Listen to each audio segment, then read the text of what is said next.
There's this crazy story at the beginning of the Bible. We have Adam and Eve, and they're in the Garden of Eden. And everything in this garden is great. It's exactly as it should be, except there's this one tree that they're told by God not to eat from because it's dangerous and it will kill them. So that's it. Avoid this fruit tree and we're fine. Right, it seems pretty simple. But in this garden, there's a snake, and it starts telling a different story. It says that if you eat of this tree, it's not going to kill you. In fact, it's going to make you become like God. And Adam and Eve, they believe the snake, and they eat the fruit. And because of this, the goodness of the garden is tragically lost, and evil and death enters into God's good world. Now, why is there a talking snake in the garden? I mean, this thing is a problem. Yeah, it's very strange. And even more strange is the fact that the Bible doesn't say why or how this thing even got there. It just presents the snake as this creature who's in rebellion against God and that wants to get other people to doubt God's goodness and lead them on a path towards death.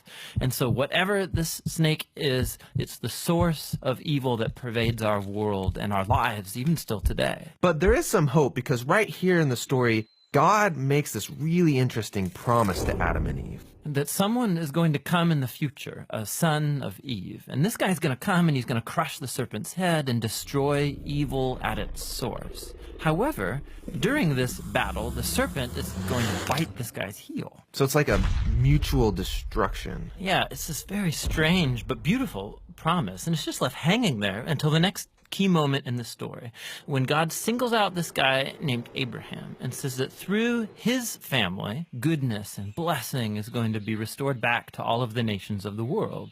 And as we follow this family, we get to one of Abraham's great-grandsons, this guy named Judah.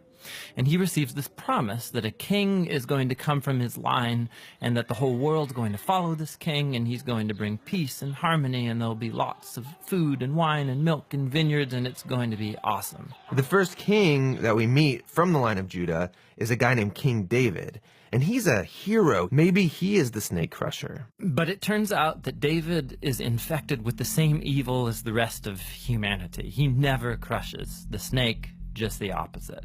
However, God makes a promise to David that this king is going to eventually come from his line.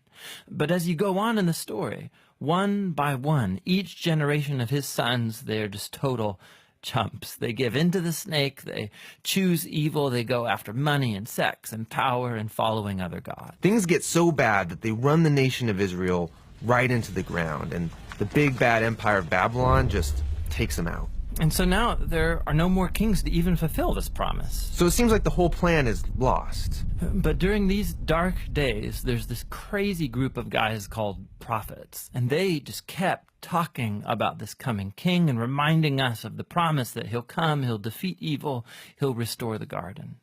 Now, one specific prophet, Isaiah, he tells us more about why this king is bitten. Isaiah says that the promised king receives this wound because of humanity's evil, and then it kills him.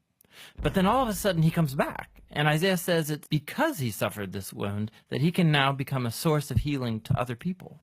But the Old Testament ends, and the snake-crushing king that everyone's been talking about never shows up. And this is why, when the New Testament begins, it introduces us to Jesus of Nazareth, not as some random guy, but as someone who comes to fulfill these specific ancient promises. Yeah, we learn that he's from the line of David, Judah, and Abraham. And he goes around Israel announcing that the goodness of God's kingdom is here, now. And he begins confronting the effects of evil on people by healing them, by forgiving them of their sins and evil. Many people are now believing that this is, in fact, the promised king. But Jesus began telling his closest followers that he was going to become king and bring peace by taking the full effect of humanity's evil into himself. The fatal snakebite wound. Exactly. And so it seems like the serpent wins. And this story actually would be a tragedy except for what happens next. Jesus rises from the dead.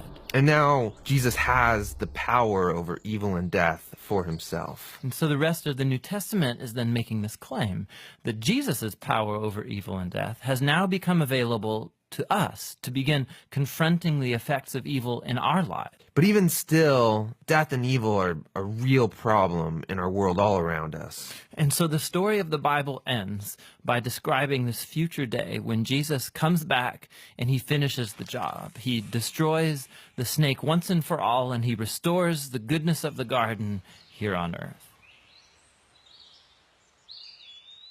Hey, this is Tim. And this is John. We think one of the best ways to understand the Bible is to trace the key themes from its beginning all the way through to the end. We also make videos that walk through the literary structure of every book of the Bible and how it relates to the whole. Here's something you didn't know. John and I were roommates in college, and we lived in the basement of a dirty old house. We're a nonprofit, and we'd love to keep these videos free for everyone, but we need your help. You can go to jointhebibleproject.com and you can get full-res versions of these videos. You can download the study guide. It's all for free. jointhebibleproject.com.